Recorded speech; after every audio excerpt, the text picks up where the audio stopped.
Hi, this is Eric from Longbox Review at longboxreview.wordpress.com. Today I'm going to do a talk about some comics that I read that came out during the week of August 28th, 2013. As you can see here, a bunch. I guess you can't really see that, so there you go. There's a bunch that I read that week, but I'm only going to be talking about 4 specifically. First up, the Batman Incorporated special that came out after Batman Incorporated ended with Grant Morrison's brilliant run after so many years of writing Batman. This is just a collection of stories from various creators with a 2-page frame, so 1 page at the beginning, 1 page at the end, with featuring our beloved Batman. Reviewing the Batman Incorporated case files, and they start off with a Chris Burnham drawn and written story about the Batman of Japan. And if you read the Batman Incorporated series, you know that shortly before the end of that title, Chris Burnham did a Batman of Japan story in which he wrote it. So he returns back to, I guess, a favorite character of his, I'm assuming. I don't know, but the passion for the character shows through in this story, just as it did in that one issue of Batman Incorporated. It was an interesting tale of organ. This guy who steals organs. He's called Dr. Inside Out, and you get a. There you go. You can see Dr. Inside Out there. Things don't go well for the good doctor, of course. It was a cute little story. I enjoyed it.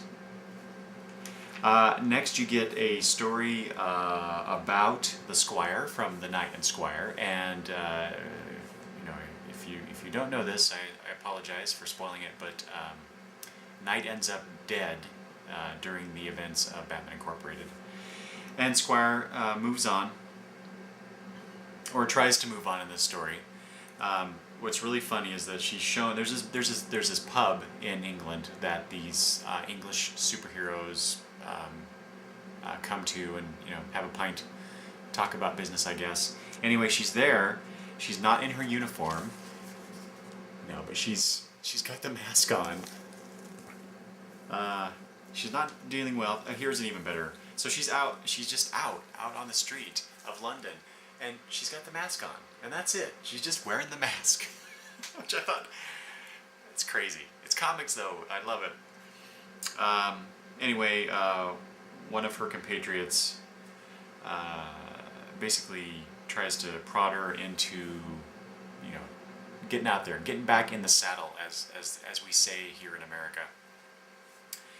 The superhero saddle. So she goes after one of her and Knight's rogues, and she ends up taking him out. And then she's back at the pub with this guy that encouraged her. This is the 6th day after losing Knight. And so the guy asks her, so what's next? The Squire fights alone? And she says, not exactly. And then she ends up taking on the mantle of the Knight, as you can see there. So I would love to see a miniseries focused on this character, this new Knight, and hopefully getting a new Squire out of it. And I know that, wow, I can't think of his name. The writer, he did he's a Doctor Who writer. All I can think about is Jim Robinson. That's not him. Anyway, he did a limited series called Knight and Squire a few years back. I didn't get it. After reading this story, I want to read that story. And like I said, I really hope that DC follows up with this character, because I think she's really interesting. Anyway, this was written by Joe Keating, which is not the guy I was thinking of, with art by Emmanuel Simoni. And there's a story featuring, I think his name is Red Raven. He's the Robin of the American Indian, the Prairie. I don't know what they refer to him as. Anyway, it's a neat little story. Raven Red, sorry. by Nathan Fairbairn and John Paul Leone. It's a nice little, you know, he basically he goes up on this construction site to ostensibly prevent this old gentleman from jumping to his death. Well, it turns out he's not really there to kill himself. He's just up there for the view. But you get a nice little tale with that. Next up is a Night Runner, Dark Ranger, and El Gaucho story, which was kind of cool. There's some mind control things going on. The characters beat the bad guy, of course. But what's really cool about this is Night Runner and Dark Runner. Did I say that right? Dark Ranger. Night Runner and Dark Ranger at some point compare El Gaucho to Batman and how much more fun El Gaucho is. And at the end of the story, El Gaucho's like, my goodness, look at the time, and us barely tired. I have a private jet and friends all over the world. What say we clean ourselves up and find a good time? Come, I won't let you say no. And Night Runner looks at Dark Ranger and says, you're right, he is way cooler than Batman. I just thought that was pretty cool. And then we get the last story in this, written by Dan DiDio, with art by Ethan Van Sciver, featuring Bat Cow. Really? Really, Dan? I'm sure, Dan, if you're watching this, I'm sure you thought it was funny. And in fact, you know, there's a certain level of humor here. But really? Really?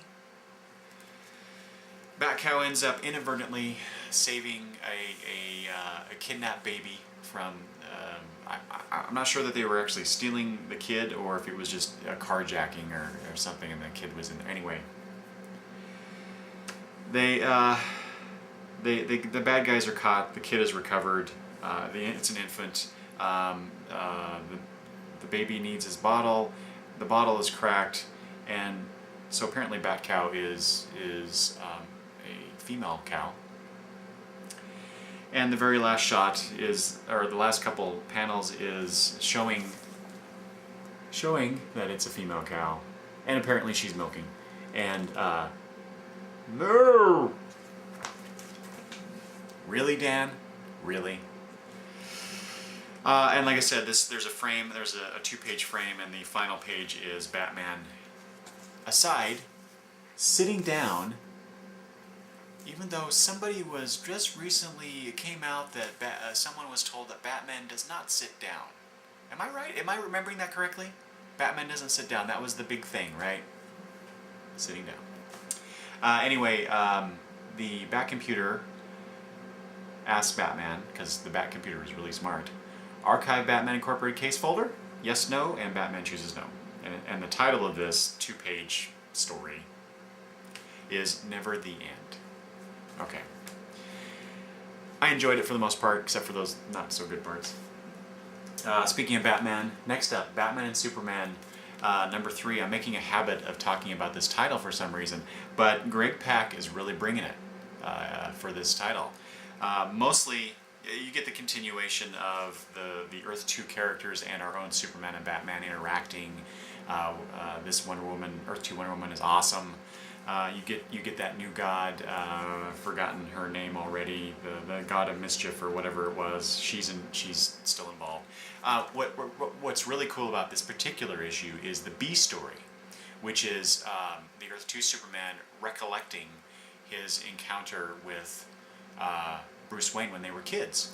So Alfred is taking Bruce, and this is after Bruce's parents have been murdered. For some reason, they're going through Kansas, and the car breaks down, or I guess the tire needs changed. At least it seemed like a tire, but then there's something at the end that makes it seem like there was more than that. Anyway, Clark is walking, or he hit a ball. He was playing with his friends. He hit a ball and hit it way far away, and he had to go after it.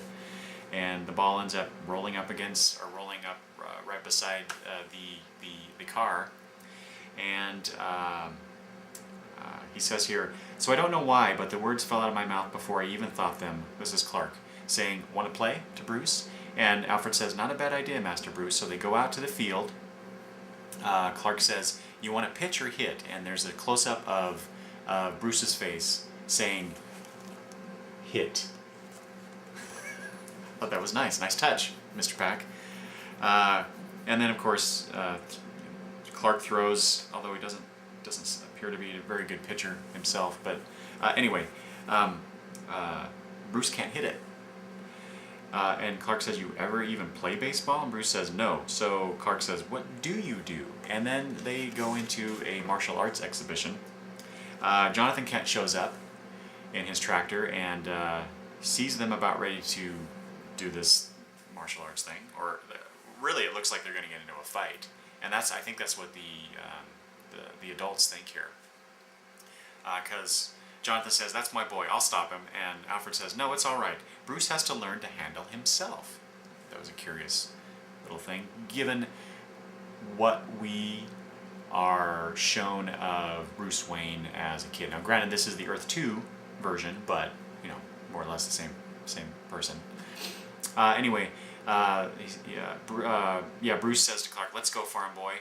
And Clark is, I love how Clark is portrayed here. He just smiles at Bruce and goes, "Heh." Anyway, he charges at him, and Bruce flips him. Clark lands, and I have to skip, there we go.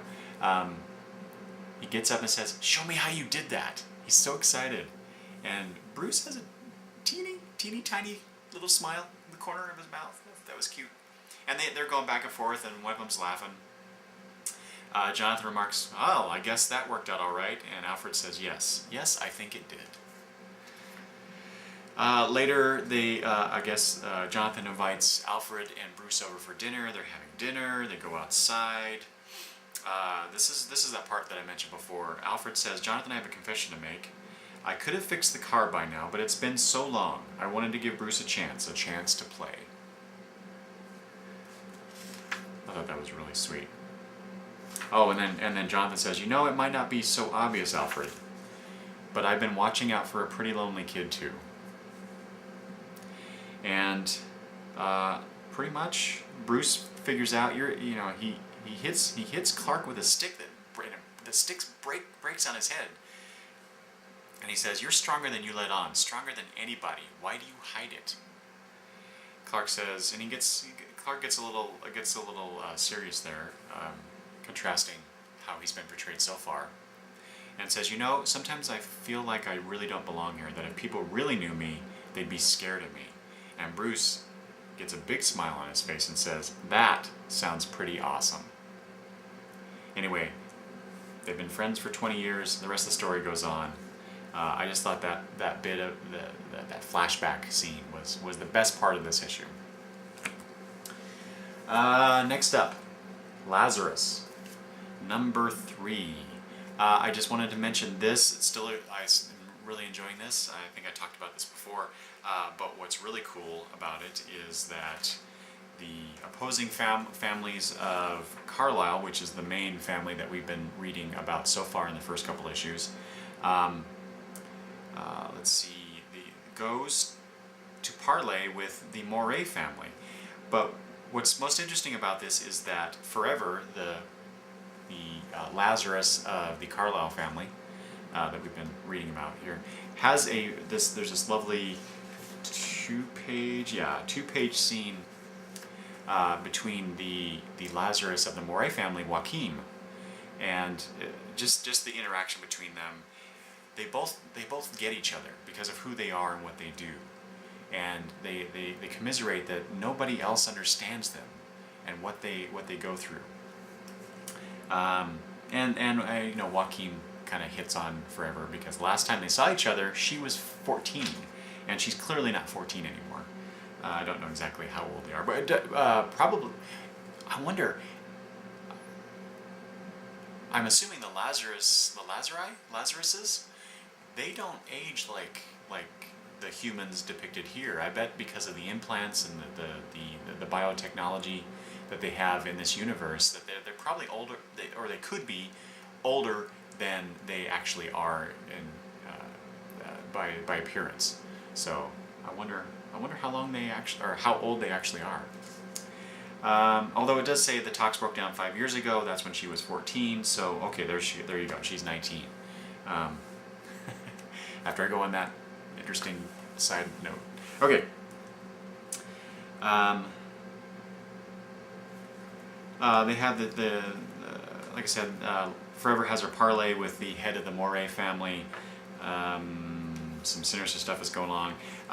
Joachim is instructed to escort her out of Moray territory, and then they stop, and basically he just wants to talk a little bit more. Take a moment, and she asks, a moment for what? For sharing a drink of water and a sunset, for saying goodbye. And she just gives him this look and says, I'd like that. And then they get attacked and apparently blown up in the last panel. And that's how the issue ends. So, again, continue to be an interesting and really interesting book by Greg Rucka. And who's the artist here? Michael Lark.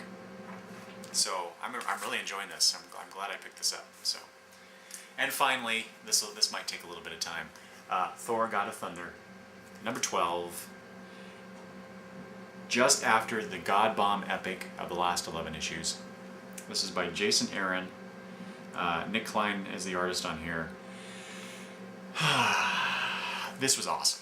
This was a great story, a great way to end the first year, or first 12 issues anyway. With Marvel Comics, I don't know anymore, because they come out, sometimes they double ship. So, maybe the first 12 issues is actually only 8 months. Or less, or I don't know. Anyway, 12 issues. Jason Aaron is fast becoming one of my very favorite writers for this Thor arc that he's been on, and this story in particular, this issue in particular. So it starts off with, so remember in the God Bomb epic, the three Thors from across time: young Thor, our Thor, the modern Thor, and the future old Thor, who is the king of Asgard. So it starts off with the young Thor returning to Iceland, and he's gonna stay for a while because of the experience that he went through with the God Bomb epic. And then we get the bulk of the story, which is our Thor.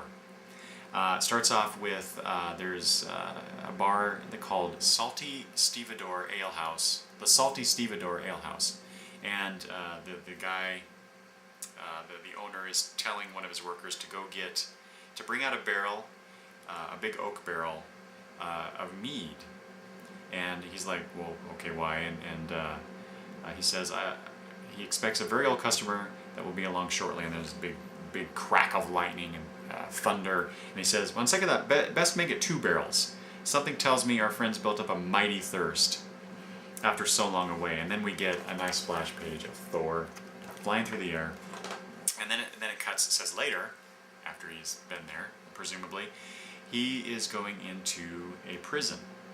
Has a little encounter with a young guard who asks him to leave his hammer after he goes through the metal detector, and this older guard who's been around for a while just says go on through, Thor. And the guy's like, why? And the older guard says, don't it doesn't matter, kid, trust me, nobody in this place could ever pick it up. And that's when you find out he's in a prison.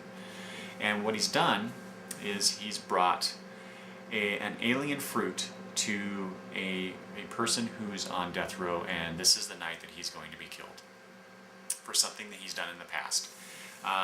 I don't know if this is a character that's shown up in Thor comics before, or if this is just one of those things that Aaron thought up and thought it would be a good way to depict Thor, what kind of a person he is when he's not being an Avenger and when he's not having time and space spanning adventures. Anyway, the guy asks him what it is, and Thor responds, the fruit of the Candelar tree from a planet called Indugo, many star systems away. On Indugo, wars have been fought over this fruit alone. He says, go ahead and try it. And so the guy does. He says, damn, it tastes like nothing I've ever had, yet something I've always known I wanted. And Thor responds, yes, that is what they say. And the guy asks him, you didn't try it? And Thor responds, Indugo was burned many years ago. That is the last of the fruit that is known to exist. And the guy gets pretty emotional. He says, what? But the last one, and you brought it to me? I don't know what to say. This is certainly one hell of a last meal. And that's actually when you find out that the guy's on death row and not just in jail. Anyway, the guard comes. It says it's time.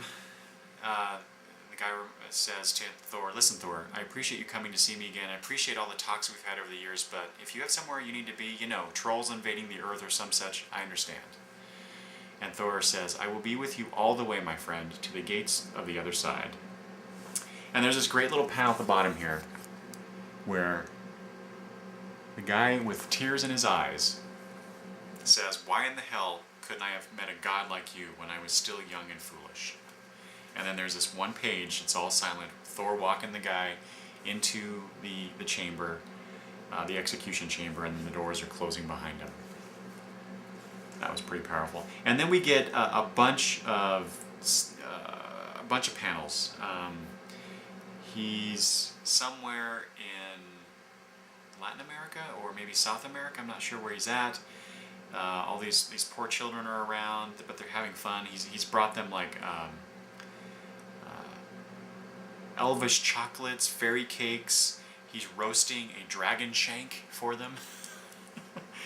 He brings some seeds of the quasar orchid, which has been extinct for 3 million years, to these nuns, so that they can grow the orchid. If anybody can do it, they can. One of the younger nuns asks him, perhaps the god of thunder would like to stay for dinner? And the Mother Superior says, remember your vows, Sister Marjorie. And she responds, yes. And what were those again?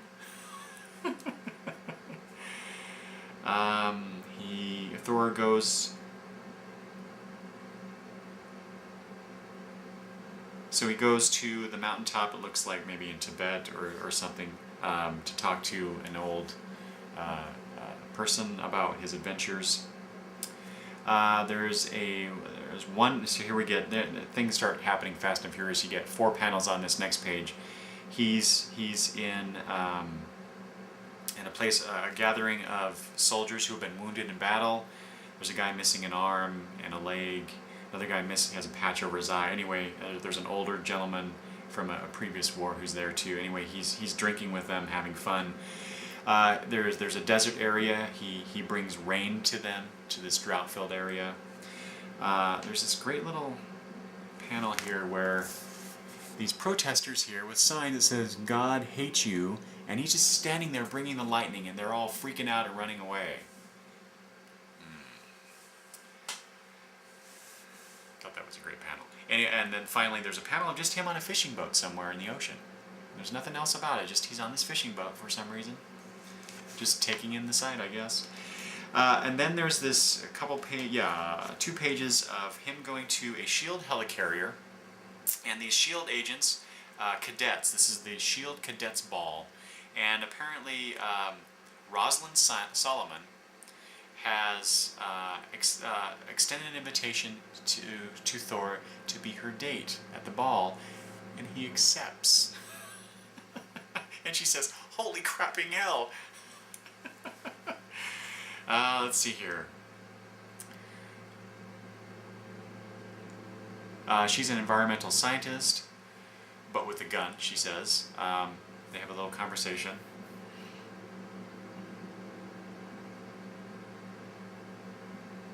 And she says, so he invites her to dance. They go on the dance floor, and she says, "Have you ever danced with an environmental scientist?" "No, and I see now just what I have been missing." And she quietly says, "Oh my God!" And he goes, "Pardon?" Just so many fun little humorous moments in this story. And then here we go. Here we get to the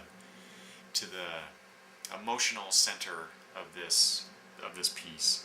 And he is in Broxton, Oklahoma, and he's visiting Jane Foster. And he's a bit distraught because she has breast cancer.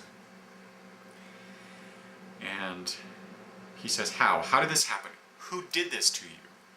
And she says, "It's cancer, Thor. Here on Earth it happens all the time. It wasn't the fault of anyone you can go and bludgeon." And she's like, just relax. Tell me about your latest adventure. And he goes, no, I must away. I must find healing stones for you, or perhaps a magic elixir from a wizard of it. And she says, Thor, no.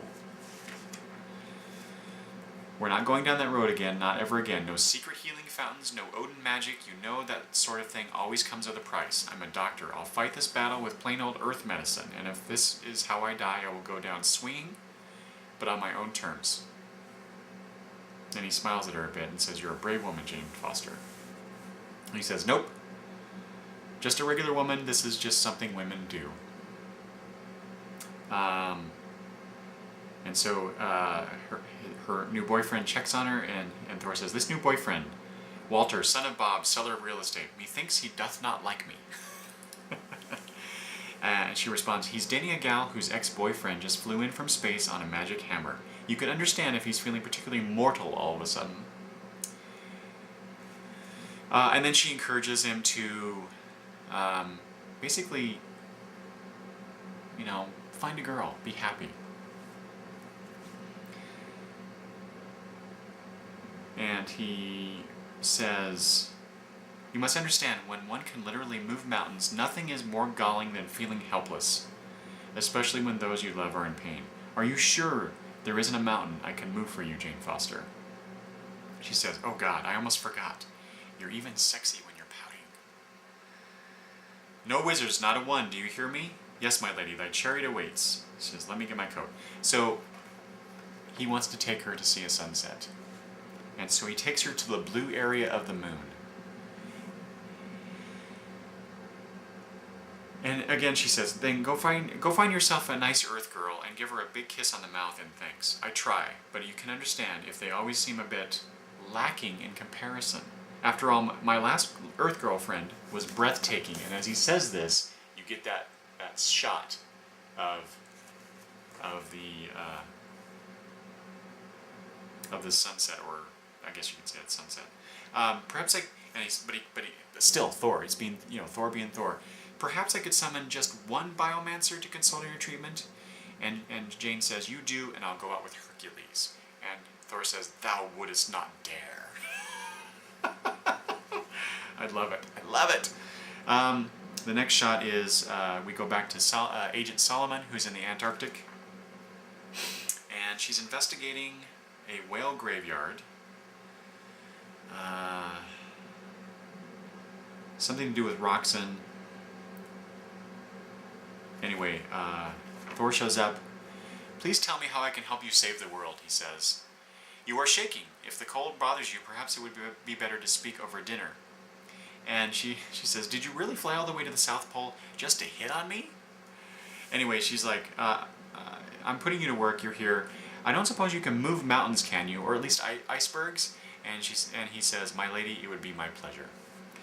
And then the story ends with the future Thor going to Midgard, and the sentry says, Midgard, but my lord, and Thor's like, just basically do it. Foolish sentry, doth the boy not know his history? Thor always returns to Midgard, no matter how much it pains him, and we see Earth, Midgard, as this wasteland. So, what a good issue. This is so good. It's so good. I got so much out of this, and so much character, so much humor, so much pathos. That scene with Jane Foster and the cancer just kills me. Just because I've had family members who have died from cancer. Anyway, just a great issue. I can't wait to read more of this. This is probably one of my favorite. This is my favorite Marvel book. I'll just say that. Nothing else is springing to mind. I love this book. So there you go. Those are the issues that I read during the week of August 28th that I wanted to talk about. If you'd like to leave comments, you may do so. You can email me at longboxreview@gmail.com, or you can leave comments here below the video. Thanks for watching, everyone. Bye.